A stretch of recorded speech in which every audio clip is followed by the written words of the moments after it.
Bueno, vamos a tener una palabra de oración para después comenzar con la clase de esta mañana, Dios mediante.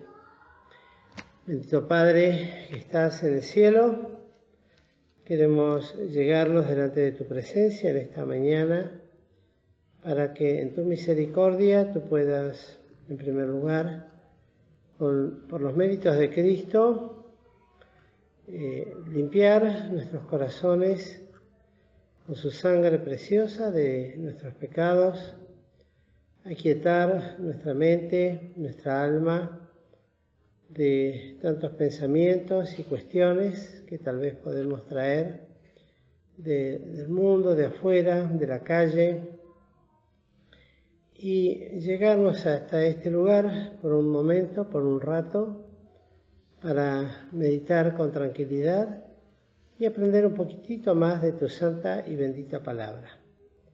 Y aún aprender un poquito más de nuestro Señor y Salvador, el Señor Jesucristo. Ayúdanos, primeramente al que habla, para que pueda hablar con sencillez, pero también con entendimiento, con guía espiritual, como también por los que escuchan, para que sean abiertos los oídos del espiritual entendimiento, para que lo poco que se pueda escuchar, sin embargo, sea bien aprovechado y nutritivo para el alma, para el espíritu, para nuestros corazones. Gracias te damos en todo y por todo, invocando el nombre de nuestro Señor Jesús. Amén.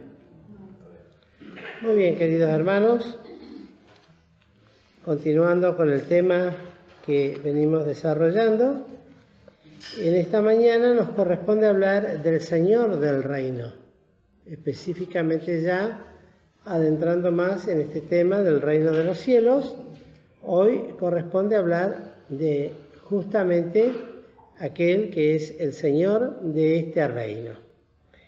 El domingo pasado se esbozó el ministerio de Juan el Bautista como precursor de este reino, o sea, como alguien que iba adelante y, como dice la Escritura, allanando y abriendo camino.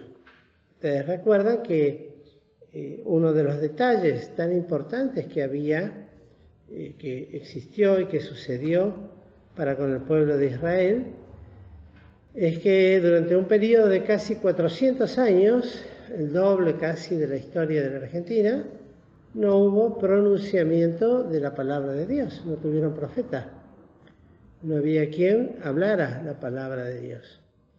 Y eso es un juicio, un castigo de Dios también, muy serio. A veces nos quejamos cuando tenemos que escuchar la palabra de Dios otra vez y otra vez y otra vez, pero eso es una verdadera bendición. Cuando no está eso, lo que debemos aprender y entender es que es un juicio de Dios. Cuando Dios no habla al hombre, es verdaderamente terrible. Pues si hay algo que para el hombre sostiene, guía, mantiene, dirige todas las cosas, es la bendita y santa palabra. En este caso hubo un silencio de 400 años y eso está comprobado históricamente inclusive y aprobado por los fieles ortodoxos de las Escrituras, los judíos. Hay libros apócrifos, por ejemplo, como Primera y Segunda Macabeos, un tal Tobías y etcétera, etcétera, que aparecieron.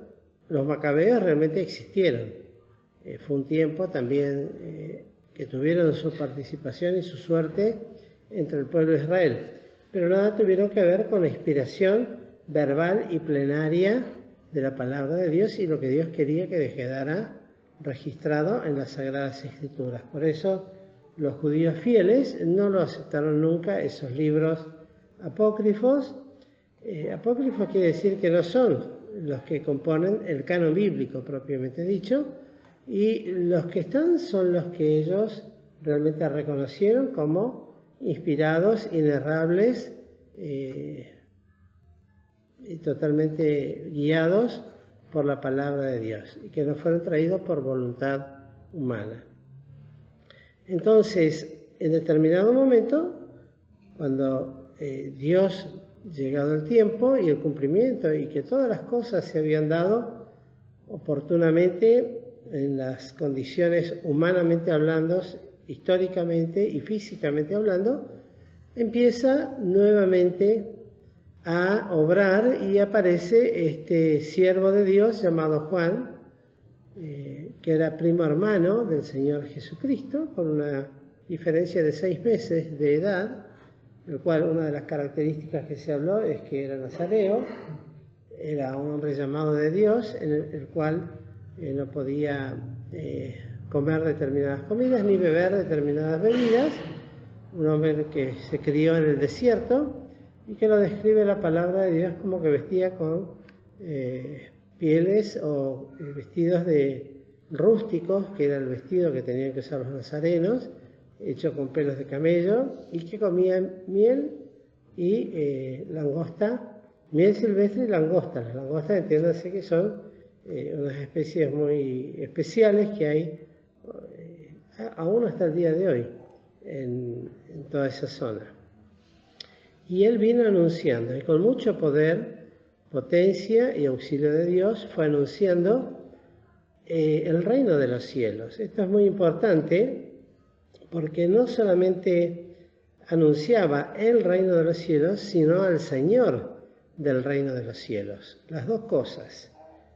El reino de los cielos y al reino de los cielos. Recuerden que se estaba preparando algo que era absolutamente nuevo para la humanidad, para el pueblo de Israel particularmente, porque ellos siempre creyeron que eran, y hasta el día de hoy, los únicos destinatarios de la palabra de Dios. Pero ellos después tuvieron que entender que no fue así y que justamente este siervo de Dios vino hablando y preparando algo nuevo, que sería algo nuevo sobre la tierra. Y especifica este siervo de Dios, Juan el Bautista, tanto a uno, que sería hablando del reino en sí mismo, de todo lo que es el reino, como al Señor del reino, como una misma persona. Y lo define en la persona de Cristo Jesús. Lo hace reconociendo, pues el que me envió, decía él, me ha dicho que sobre quién viene a descender el Espíritu Santo en forma de paloma, este es. Y eso aconteció cuando el Señor Jesucristo fue bautizado y al salir de las aguas, el Espíritu Santo en forma de paloma desciende aprobando el ministerio de lo que sería el ministerio del Señor Jesús, que duraría aproximadamente 3 años y medio. Es una prueba indubitable de que lo que le había sido dicho a él, esto se habría de concretar. Y lo que en esta mañana vamos a hablar muy someramente o muy rápidamente es sobre las características de esta bendita persona que es el Señor Jesucristo. Ustedes recuerden que el Señor Jesús es una sola persona, pero ¿con qué? Con una diferencia muy importante. Con 2 naturalezas, la divina y la humana. Lo que debemos aclarar, y esto es muy importante, que cuando desciende el Espíritu Santo sobre el Señor, es sobre, aunque es una sola persona, no obstante, es como aprobación de la naturaleza humana que había sido engendrada de Dios. Cuando vimos algunas, con respecto al Mesías prometido, vimos que esa naturaleza humana fue provista por Dios cuando es engendrada en el seno de María Virgen, y el Espíritu Santo entonces tenía que ir tomando todo el lugar que necesitaba en la persona humana, en la parte humana, en la naturaleza humana. La naturaleza divina no necesitaba tal plenitud porque es Dios, es el mismo espíritu. Pero como hombre necesitaba de Dios esa aprobación para los hombres, principalmente para que vieran, y esa voz que se pronuncia también, juntamente con el descenso de la paloma, cuando dice, luego que asciende del agua, este es mi Hijo amado en el cual tengo contentamiento. Y tales características de plenitud, que en él habitaba toda la plenitud de la divinidad corporalmente, dice, hablando, por un lado, con la unión inseparable, solamente en el hecho de la cruz que habría de tener, con la separación de la naturaleza divina de la humana, pero en él habitaba la divinidad absoluta. En cuanto a su segunda, vamos a decir, en la parte divina y en la parte humana. Y tales características hablaban absolutamente de una perfección y una santidad total. Por eso, en parte, es el único que puede ocupar, después vamos a ver algunos textos, ese lugar de ser el rey del reino de los cielos. Y, por otro lado, es un adelanto para nosotros, que más adelante veremos, porque con respecto a nosotros, como creyentes, si es que somos creyentes, tenemos que contrastar nuestra experiencia con aquellos que seremos ciudadanos de este reino. Y por un lado está el rey, que es el Señor Jesús, que es Dios, pero por otro lado estamos nosotros que hemos de ser los ciudadanos de este reino eterno. Desde ya esto es un tema muy amplio, muy profundo, para comprender por nuestras mentes tan finitas cosas que todavía nuestros ojos no han visto, ni hemos podido mirar, ni palpar con nuestras manos. Se levantan siempre aquellos engañadores con visiones especiales, con cosas raras en sus propias vidas, y queriendo con esto ganar lugar y adeptos para sí. Siempre recuerdo una experiencia muy particular que me tocó vivir a mí aquí en San José, de una señora que se decía ser creyente, que había conocido este lugar en su momento, había pasado por aquí, y la realidad era que, lo voy a decir no porque tenga algo contra los... porque hay hermanos que son pentecostales y hay otros que lamentablemente todavía no alcanzaron esa experiencia. Pero esta señora tenía eso muy metido dentro y se autopronunciaba como pastora y como enviada de Dios para ejercer ese ministerio, cosa que es totalmente antibíblico, porque la palabra de Dios no permite a la mujer tener el lugar de pastora. No le son dados los dones, sencillamente por eso, porque no tiene la capacidad espiritual para poder hacerlo.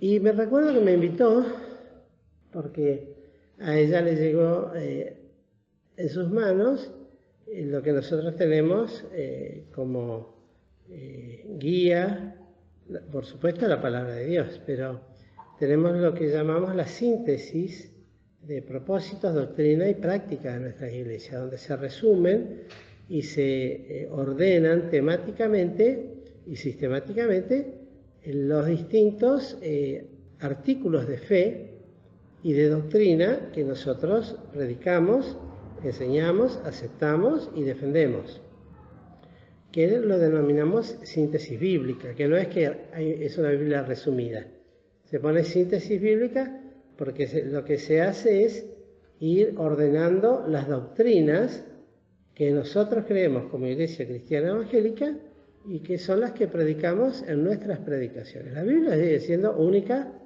arriba de todo, no hay comparación, ni hay posibilidad de hacer, ni de pensar en sintetizar la Biblia, porque eso sería quitarle a la Biblia lo que la Biblia es, cosa que está totalmente penado y condenado en la palabra de Dios.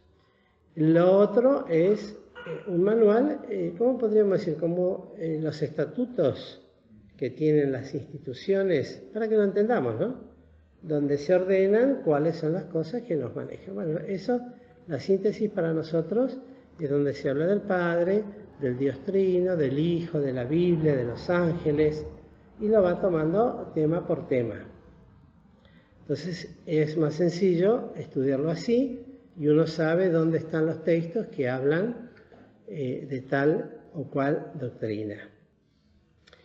Y esta señora le llegó el librito y el librito digo porque es pequeño, no porque sea menos o sea un libro que no tenga validez. Le llegó el libro de la síntesis y me mandó llamar. Era conocido de otra señora de aquí de la iglesia, me mandó llamar y me lo planteó muy directamente. Mire, yo tengo una iglesia con tantos miembros y la manejo, pero lo que me falta es esto que está acá, el conocimiento, pero yo no lo puedo dar esto. Por más que lo leo y lo estudio, no lo puedo desarrollar. Entonces yo necesitaría que alguien lo desarrolle y yo sigo manejando la iglesia como la manejo. Y la realidad es que no lo podía manejar, y a ustedes le parece por qué no podía manejarlo. No lo podía dar. Ahí está. Sencillamente. Entonces no podía hablar de experiencias o de doctrinas que ella desconocía por la falta de experiencia misma. Es lo mismo que poner a un inconverso que predique el Evangelio del Reino. Uno podría decir, sí, pero eso es fácil, agarra el manual y lo repite. Parece. Y eso lo dice un indocto o alguien que no tiene realmente tal conocimiento. Se necesita primeramente haber nacido de nuevo, tener el Espíritu Santo en el corazón, y solamente alguien que tiene el Espíritu de Cristo en su corazón puede hablar, y cuando es instruido correctamente en la sana doctrina, enseñar sana doctrina. Y en esa conversación le pregunté, pero dígame usted, ¿cómo llegó a la experiencia para decir que puede estar? No, dice, porque a mí, yo tuve un sueño, después que estuve en una reunión de la predicación, y donde yo ascendía miren ustedes, así tal cual, donde yo ascendía al cielo y subía por escaleras y calles de oro, y me hacía una descripción exacta de lo que está en el Apocalipsis de la Nueva Jerusalén, cómo eran las puertas, cómo era el camino, el río de agua limpia. Me describía el Apocalipsis. Y le digo, ¿pero eso te lo tuvo por revelación? Sí, eso es una revelación de Dios para mí. ¿Y eso habla de lo que es el cielo? Sí, claro, por supuesto. Le digo, pero ¿sabe qué pasa? Que según las Escrituras, el único que estuvo en el tercer cielo, aparte del Señor Jesucristo, ¿quién fue? El apóstol Pablo. ¿Y qué dice Pablo del tercer cielo? ¿Qué descripción hace? O sea, en cuanto a lo que no entra en la imaginación de hombre, no sé si estuvo en el cuerpo o en el espíritu. Bueno, eso sí, pero ¿qué descripción hace? ¿Qué descripción hace del reino de los cielos? Cosas que ojos no vieron, ni yo ni se hubieran en el corazón de hombre. No hace ninguna descripción. El que lo vio, no hace. Y al contrario, dice, para que no me levante descomedidamente, me he enviado un aguijón, ¿para qué? Para que me abofetee. En el sentido de que lo que está revelado está revelado. Lo que él vio fue para él, nada más. Y después nadie más. Entonces le digo, yo no entiendo cómo usted me dice que vio el tercer cielo, si Pablo que lo vio no lo describe en la Biblia, y lo que usted me está haciendo, le dije textualmente, perdóneme, pero me está describiendo lo que está en el Apocalipsis, no necesito tener un sueño para saber cómo lo describe la Biblia al cielo. Lo que necesitamos saber, sencillamente por ahora.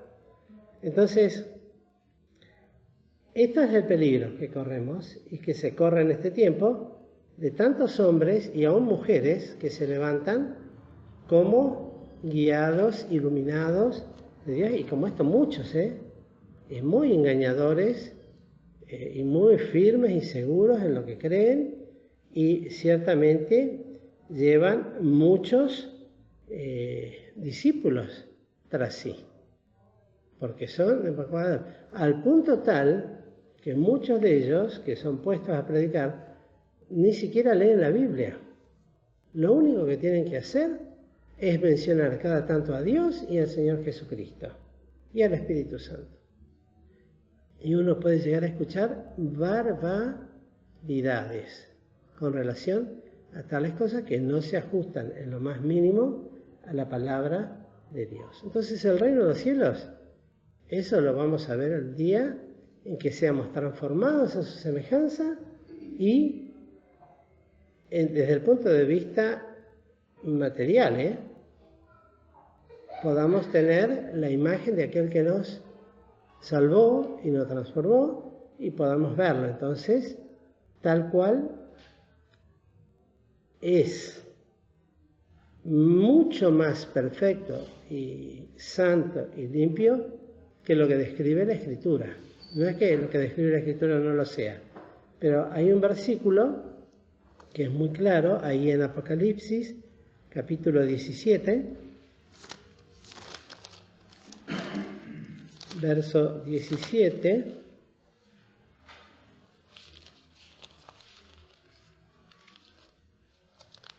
A ver si es ahí. A ver si es ahí. Acá está, no, perdón, 21:17. La segunda parte, después de dar esas dos medidas, miren ustedes, y está hablando de la Nueva Jerusalén, de sus muros, sus puertas, etc. Dice, y midió su muro 144 codos. Y esto es lo que nos interesa. De medida de hombre, la cual es del ángel. Es decir, todo lo que aquí se nos presenta es lo que el hombre ha visto y puede comprender desde el punto de vista humano. Y Dios lo da así porque lo que es verdaderamente divino, espiritual y eterno en los cielos no lo comprenderíamos. Por lo excelso que es, lo santo, lo perfecto. Por eso dice, de medida de hombre, la cual es del ángel. Lo da de una manera como para que se pueda entender. ¿Entendemos? ¿Es claro esa parte? Si no, me lo preguntan. Es decir, lo describe, vamos a usar una palabra que no sé si es la perfecta, en forma alegórica. ¿Saben lo que es una alegoría? No. Un tipo, sí, lo da como un ejemplo para que podamos entender. Por ejemplo, ¿cómo es el trono donde está Cristo sentado? El trono de Dios. Dios tiene un trono. Pero ¿cómo nos imaginamos ese trono? ¿Qué viene a nuestra mente? Lo primero que viene son los tronos de los reyes de acá. Pero el de Dios era igual. Entonces tiene que decir un trono de Dios para que entendamos es la medida del hombre que es del ángel, para que nosotros podamos entenderlo. Entonces, cuando hablamos del reino de los cielos, lo da como figura y como elementos, toma cosas que pueden ser entendidas por nosotros, pero que superan totalmente a eso, pues es de Dios. Pues a Dios nadie le vio jamás. Y todo lo que está preparado de Dios para nosotros en el cielo supera totalmente, por eso dice, lo que ningún ojo vio, lo que nadie oyó, lo que no ha subido al corazón de hombre. Subido al corazón de hombre quiere decir que el hombre no puede imaginar, ni crear, ni hacer, ni fabricar, ni representar lo que realmente es eterno y santo. Solamente lo que es visto a través de la Escritura. Cuando habla de los ángeles, por ejemplo, ¿cómo los representa en la Biblia? En algunas partes con 2 alas, con 4 alas o con 6 alas. En otras visiones son distintos. Totalmente, leemos Ezequiel y los ángeles que veía son difíciles hasta de imaginar mentalmente cuál es, lo mismo que cuando leemos en el Apocalipsis. Pero si lo pensamos, son todas imágenes que se toman de lo que el hombre conoce para representar lo desconocido, para que tengamos un poquito de idea. Y esto es lo mismo con respecto al reino de los cielos y a este rey, ¿cómo será? Ahora bien, el reino de los cielos y el rey son algo absolutamente inseparables. Porque como es el rey, es su reino. Es decir, cuando hablamos de Cristo y sus características, muchas, absolutamente muchas, están reveladas en la palabra de Dios, de su santidad, de su limpieza, de su perfección. Por lo tanto, su reino ha de tener las mismas características que el rey. Por analogía, como ejemplo, cuando se habla de tal nación y se conoce al presidente de tal nación, ¿cómo se imagina uno al resto de la nación? Que si el presidente es así, ¿cómo será? ¿Qué cosa? Su reino. ¿Por qué? Porque como es el que está a cargo, lo es todo lo demás. Y eso sucede en todos los órdenes. A veces mi señora me comenta que en los colegios, ella es docente, cómo impresiona la forma de ser del director de un colegio. Acá está Lucas también, que trabaja como docente, no sé, vos también sos docente. ¿Es así o no es así? De acuerdo a cómo es la dirección, va a ser de colegio. Si el director es un vago, que falta, que no viene, que deja pasar todo lo que sucede, bueno, etcétera, etcétera, ¿cómo va a ser el colegio? Va a ser así. Si el director es exigente, cuidadoso, trabajador, entonces arrastra y obliga a todos los demás. Quiere decir que lo real es que el reino de Cristo que había venido, cuando Juan lo mencionaba, habría de ser algo que ya representaba el reino en sí, en la persona misma de Cristo. Podemos ver que esto ya lo decía Juan en Mateo capítulo 3,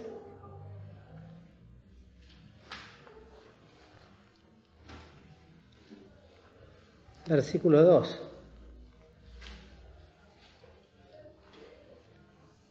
Vamos a leer el 1 también.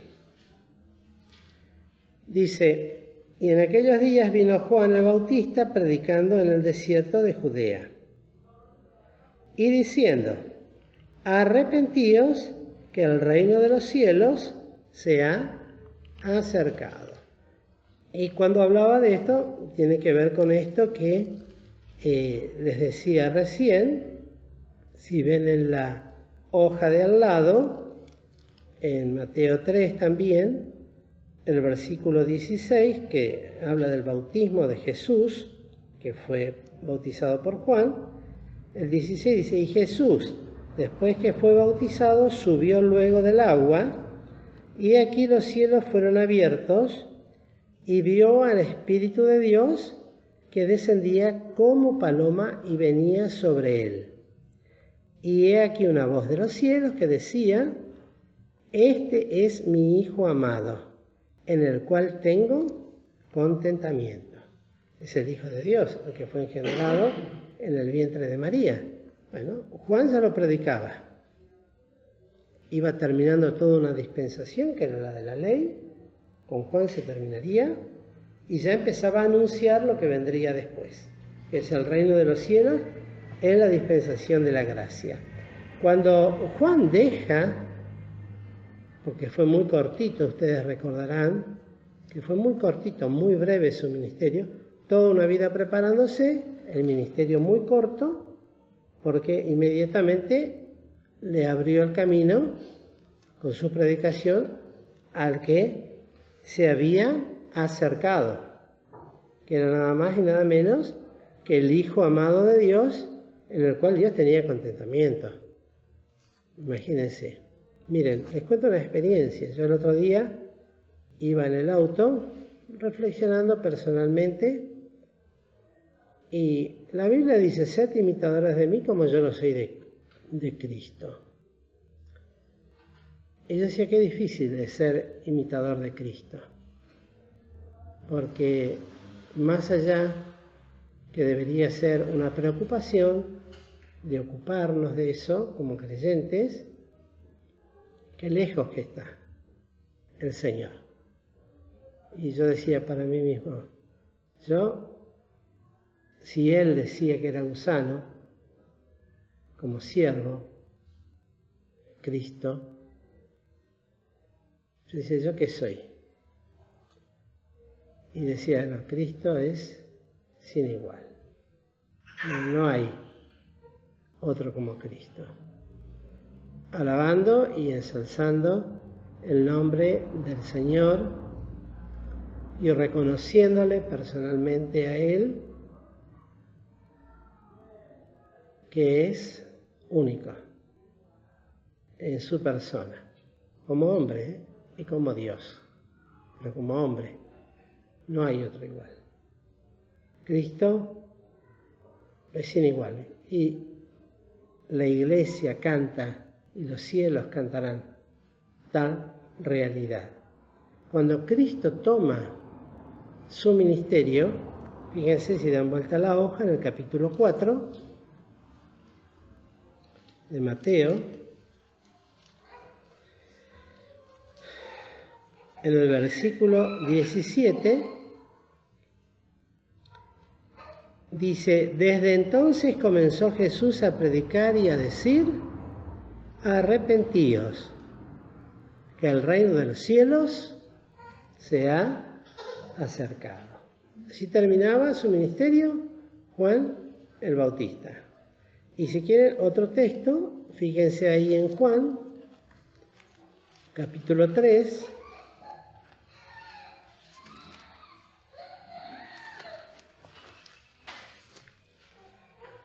podemos leer primero en el 1. San Juan 1, en el 29. Y el siguiente día ve Juan a Jesús que venía a él y dice, he aquí el Cordero de Dios que quita el pecado del mundo. Y luego, si damos vuelta a la hoja,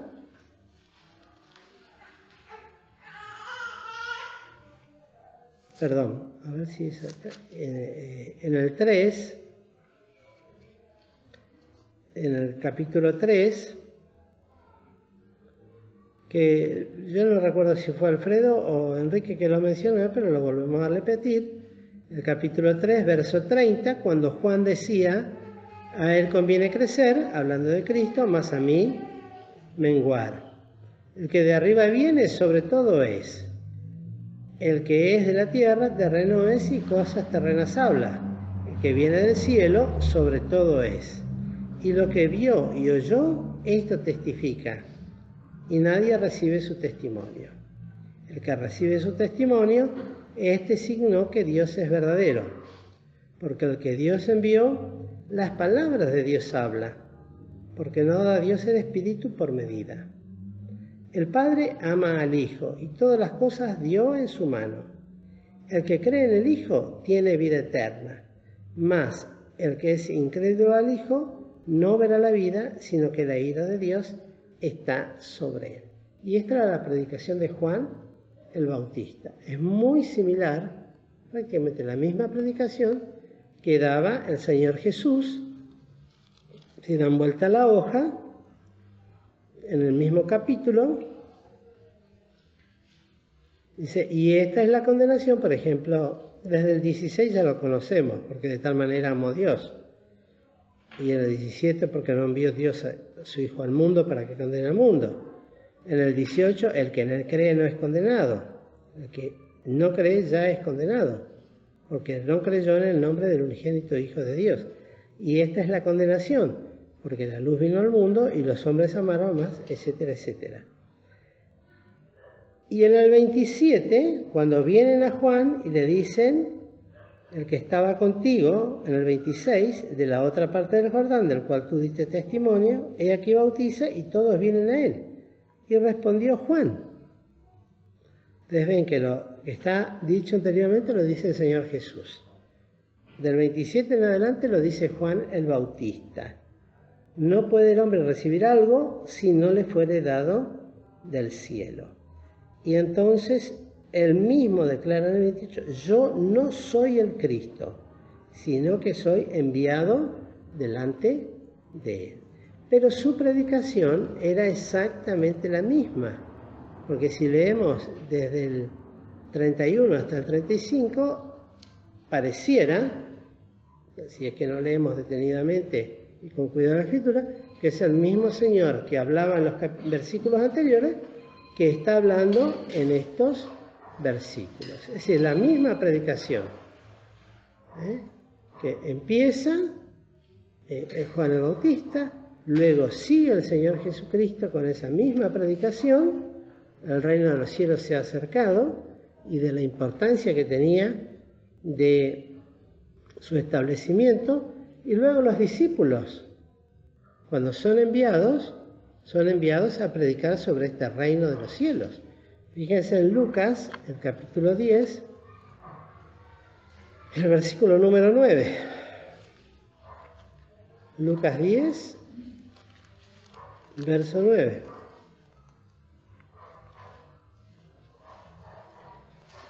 Podemos leer el verso 1 primero. Y después de estas cosas designó el Señor aún otros 70, los cuales envió de dos en dos delante de sí a toda ciudad y lugar a donde él había de venir. Y en el versículo 10, luego de toda la comisión, termina diciendo, sanad a los enfermos que en ella hubiere y decidles, se ha llegado a vosotros el reino de Dios. Ya estaba. Ahora, esto es muy importante de recalcar, porque ya se hizo mención de cuál era la idea que tenían los judíos de su tiempo, del tiempo del Señor, de lo que sería la venida del Rey del Reino. Es decir, una idea totalmente terrena, horizontal, material y humana. Es decir, un libertador, un conquistador, alguien que los libraría del yugo de la esclavitud y de la opresión de los romanos. Y el Señor lo que les da en esta su primera venida es el anuncio que el reino del cielo se había acercado, ya estaba entre ellos, pero lo hizo sin advertencia. Es decir, no se darían cuenta de la llegada de este reino. Podemos leer en Lucas 17, ya que estamos ahí en el 17, en el capítulo.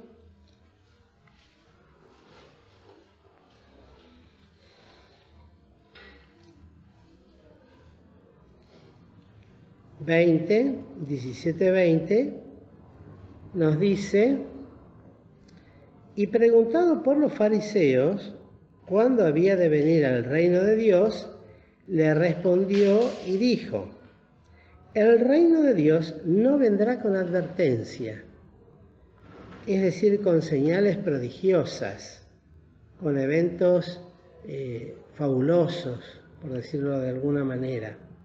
Sí, con señales, que ahora lo vamos a ver.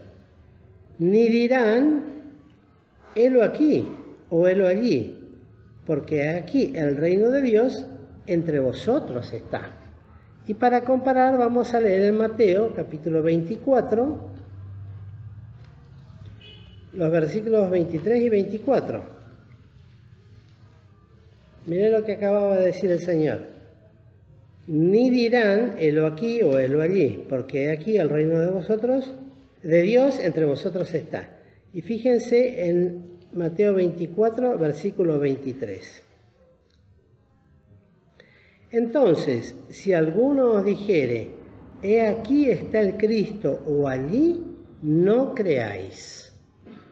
Porque se levantarán falsos cristos y falsos profetas y darán señales grandes y prodigios, de tal manera que engañarán, si es posible, aún a los escogidos. Y esta es la realidad que les decía al principio: cuánta gente es engañada por estos hombres que hacen estas cosas. Grandes prodigios, señales mentirosas, y se dicen ser los Cristos. Algunos ya directamente prácticamente se dicen ser los Cristos. Ya hubo en la historia contemporánea de hombres que se hacían pasar por aquellos enviados de Dios. Ahora bien, las señales que fueron dadas lo podemos leer muy brevemente en Hechos capítulo 2.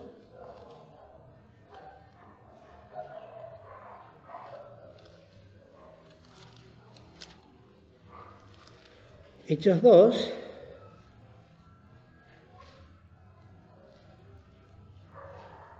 versículo 22. Varones israelitas, dice, oíd estas palabras. Jesús Nazareno, varón aprobado de Dios entre vosotros. ¿En qué forma fue aprobado? Más allá de la declaración divina desde los cielos que se abrió y dijo, este es mi Hijo amado. En otra oportunidad dijo, este es mi Hijo amado, a él oíd, después de su transfiguración. Pero acá nos dice algo más. Fue aprobado de Dios entre vosotros, ¿en qué cosa? En maravillas y prodigios, ¿y qué cosa? Y señales. Maravilla, y eso habla de los milagros del Señor, de la resurrección de los muertos, de dar vista a los ciegos, de sanar a los leprosos, de darle movilidad y salud a los paralíticos, de resucitar muertos. Todo eso está comprendido entre las maravillas que maravillaban, que sorprendían realmente a la gente, prodigios sin igual, como la multiplicación de los panes, cosa que, salvo en el Antiguo Testamento, ocurrió un milagro similar con el profeta Eliseo, y las señales que dio de quién era el Hijo de Dios cuando se transfiguró y luego cuando asciende a los cielos, cuando resucita, etcétera, etcétera. Que Dios hizo por él en medio de vosotros. No era, ustedes recuerdan que siempre repetimos la cantidad de miles de personas que iban tras él buscando alguna de estas cosas, por necesidades físicas o materiales. O sea, no era desconocido. Como también vosotros sabéis. Como dicen, no nos hagamos los tontos. Sí sabemos. Porque cuando Pedro habla de estas cosas, hacía 40 días que habían crucificado al Señor Jesucristo. Estaba muy fresca todavía el ministerio del Señor entre todos los judíos. Y muy probablemente muchos de los que creyeron en Pentecostés fueron aquellos que escucharon el Sermón del Monte también. Y la predicación, arrepentíos, que el reino de los cielos se ha acercado. El que cree en el Hijo tiene vida eterna. Entonces, no es que estamos hablando de un tiempo que pasaron 200 años o como nos puede suceder a nosotros, que pasaron 2000 años. Recién había pasado hace 40 días atrás. Entonces, prodigios, señales, milagros, maravillas, que fueron la aprobación de Dios sobre el ministerio de su Hijo amado. ¿Para qué? Para que impactara de tal manera en las personas, para que no se pudiesen olvidar de este Señor, del Señor Jesucristo, del Señor del reino. Sus predicaciones, nunca nadie ha hablado como este, decía.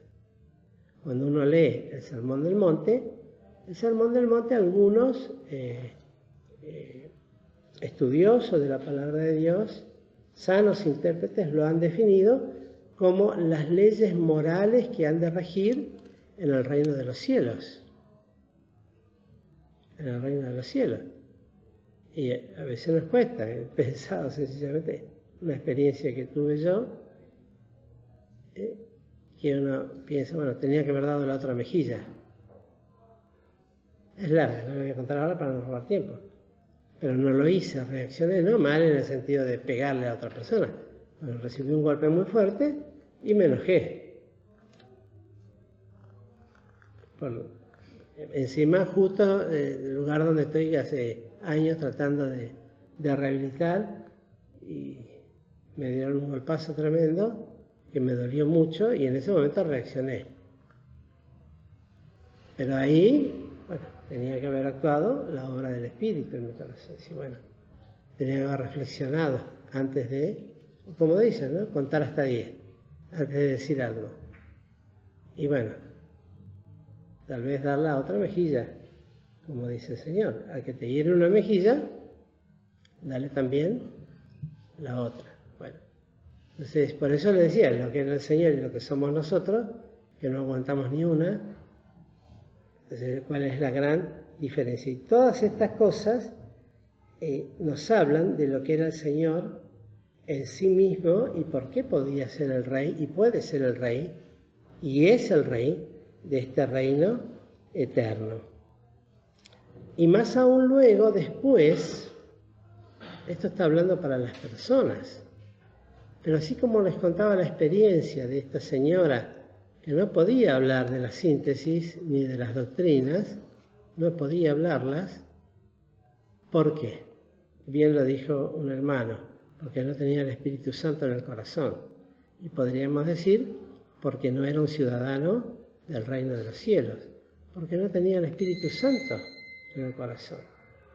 Entonces, ¿cuánto más a nosotros nos toca pensar que ya el reino de los cielos no solamente se ha acercado, sino todo aquel que pasó por la experiencia de considerarse un miserable y pobre pecador, que viendo las maravillas, los prodigios, lo que es el Señor revelado y enseñado y predicado a través de las Sagradas Escrituras, entiende que su condición es la de un perdido pecador y que necesita un Salvador y levanta sus ojos buscando a este Salvador.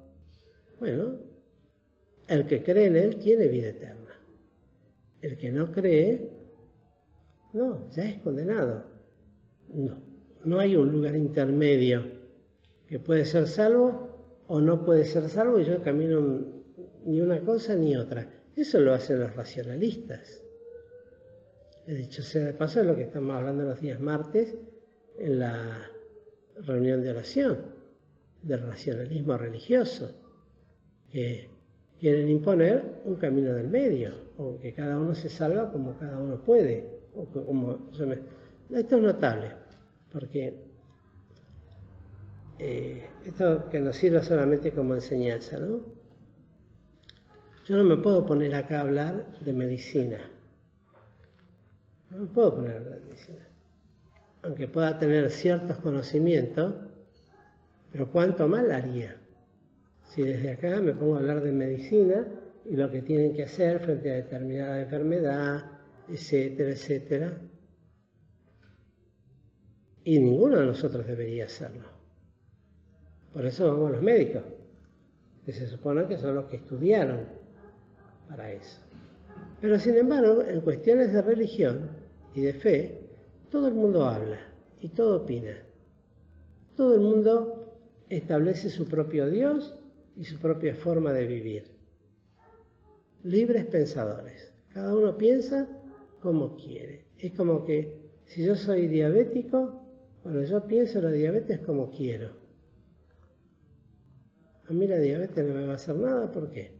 Porque yo creo otra cosa. Y entonces mañana empiezo a comer, o esta noche voy y como todo lo que tenga azúcar y glucosa. ¿Y qué me va a pasar en 2 o 3 días? Si me doy, fuerte. Nada más y nada menos que un coma diabético. O me puedo quedar ciego, o si no me cuido me pueden cortar las piernas, como tantas veces vemos, pobre gente. Y el coma diabético muchas veces lleva a la muerte directamente.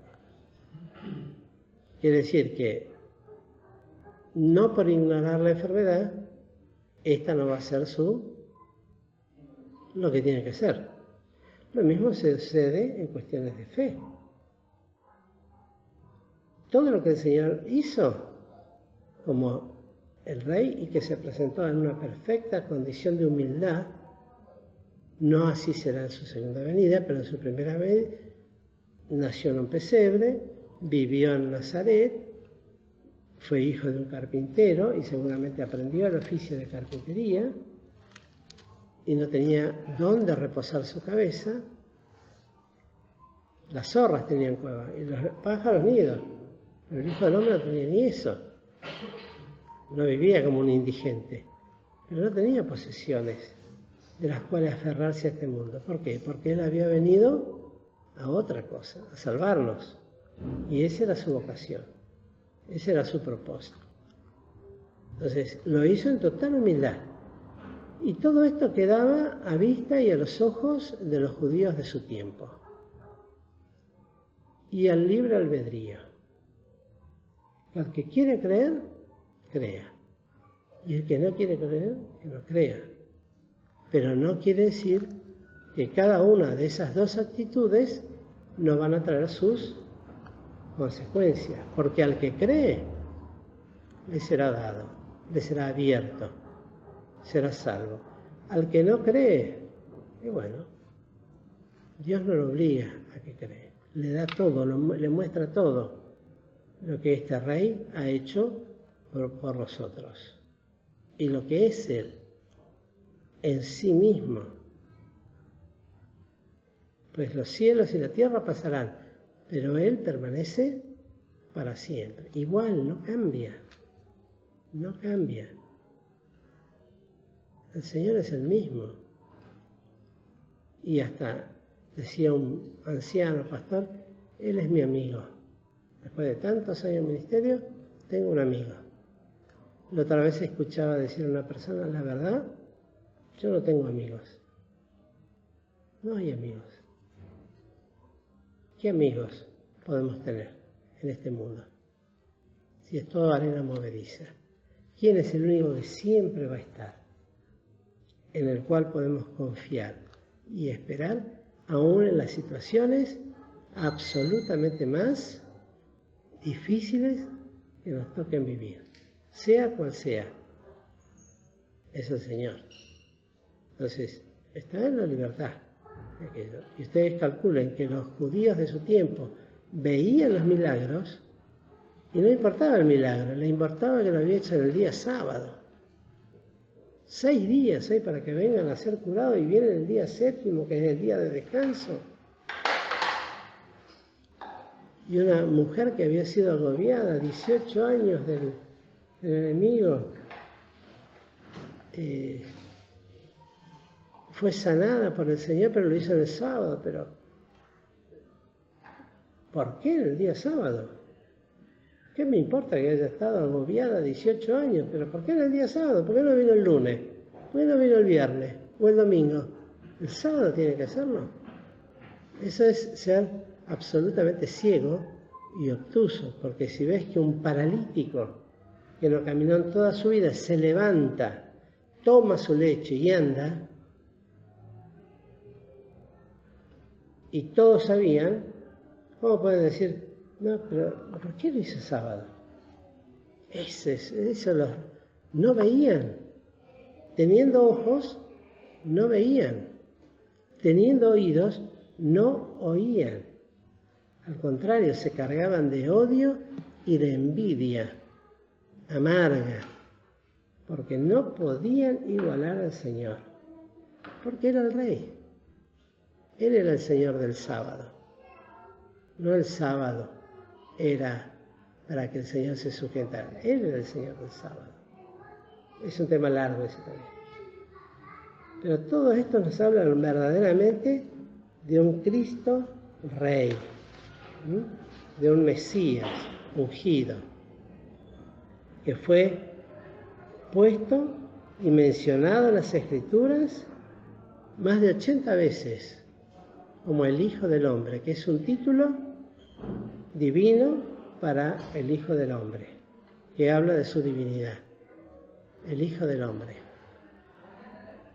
No habla de Adán, habla del nuevo hombre, del Cristo Dios, del Cristo hombre. Y estas todas son algunas de las características que nos hablan de aquel que ahora está sentado en el trono. Y un detalle muy importante, el Verbo vino y encarnó en un niño. Y lo notable es que esa unión nunca más se va a separar. Y cuando asciende con un cuerpo humano glorificado, el cual será eternamente con él. Nunca más se separarán. Es una sola persona. Por eso hay un himno muy hermoso que dice que al cielo un hombre entró. Y es allá representante de su pueblo a quien salvó. Y que está intercediendo permanentemente por los suyos. Intercede, pide, ruega por cada uno de nosotros en las distintas situaciones en las cuales podamos estar pasando. Si estamos haciendo cosas que no conviene, bueno, intercede en su misericordia, pero también para... Pasen. Pasada, Emma. También para obrar la corrección que tiene que obrar. Porque no quiere decir que porque andemos mal, el Señor intercede para que seamos perdonados y no tengamos que sufrir las consecuencias. No confundamos perdón con indulgencia. ¿Entendemos? ¿La indulgencia qué es? El indulto, ¿no? Hice cualquier macana y bueno, le pedí perdón a Dios y Dios me perdonó y que no tenga que pagar las consecuencias. No, Dios perdona, pero si te mandaste, perdonen la expresión, una macana, un moco grave, perdonen la expresión, pero capaz que así lo entendemos. Y tenés que sufrirlo. Y a veces son cortitas, a veces un poco más largo y a veces toda nuestra vida. Que el Señor nos ayude, queridos hermanos.